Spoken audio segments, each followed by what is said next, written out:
AP Visakha జిల్లా సింహాచలం ఆలయంలో ఆషాఢ పౌర్ణమి సందర్భంగా గిరి ప్రదక్షిణ చేశారు భక్తులు. 32 కిలోమీటర్ల మేర సింహాచలం కొండను కాలినడకన నడిచారు. తర్వాత శివరహాలక్ష్మి నరసింహస్వామిని దర్శించుకున్నారు. గిరి ప్రదక్షిణ చేయలేని భక్తులు సింహగిరిపై 3 సార్లు ఆలయ ప్రదక్షిణలు చేశారు.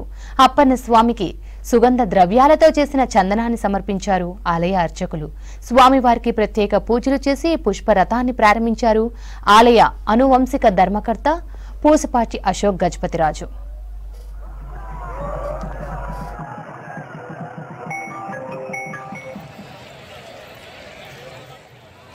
చిన్నపిల్లలు అలాగే వెళ్తూ పెద్దవారు జాగ్రత్తగా చూసుకొని వెళ్ళండి. అందరూ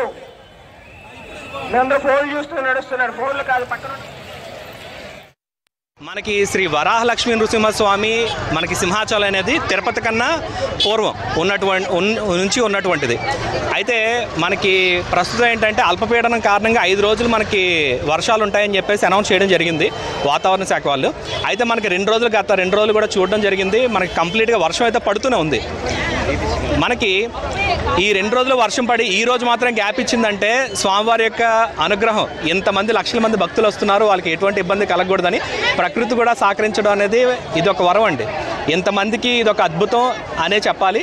సో ఈ అద్భుతాన్ని అందరూ కూడా స్వామివారి కృపను పొందడానికి వచ్చారు కాబట్టి స్వామివారి యొక్క కృపని అందరం కూడా పొందుతున్నామని మనస్ఫూర్తిగా మేము అందరం కూడా నమ్ముతున్నామండి. ఈ స్వామి నిజరూపం ఏంటంటే ఎప్పటి నుంచో మన పూర్వీకులు ఈ గిరి ప్రదర్శన అంతే గిరి ప్రదర్శన చేస్తే యావత్ ప్రపంచంలో ప్రతి దేవాలయం తిరిగినట్లు లెక్కట అలా మన పూర్వీకుల నుంచి ఈ కార్యక్రమం చేస్తున్నారు కాబట్టి ఎక్కడి నుంచో అందరూ వచ్చి ఈ చక్కనైన కార్యక్రమంలో పాల్గొని అందరికీ సంపూర్ణ ఆరోగ్యం అప్పన భావిస్తాడని ఆనందంతో వస్తున్నారు. కాబట్టి ఇంత చక్కనైన కార్యక్రమానికి కుల మత తారతమ్య వర్గభేదం లేకుండా అందరూ హిందువుగా మన హిందూ సాంప్రదాయం సనాతన ధర్మాన్ని మన అందరూ నిలబెట్టుకుందాం. గిరి ప్రదక్షిణ అనేది సంవత్సరానికి ఒకసారి 32 కిలోమీటర్లు అని కాదు, కానీ మనం ఎక్కడికో అరుణాచలం గిరికి ఎన్నో ప్రయాసాలు పడి వెళ్ళడం అనేది కొద్దిగా ఖర్చుతో కూడిన పని. పైగా ఒక మహా పౌర్ణమి నాడు మాత్రమే ఈ అవకాశం దొరుకుతుంది.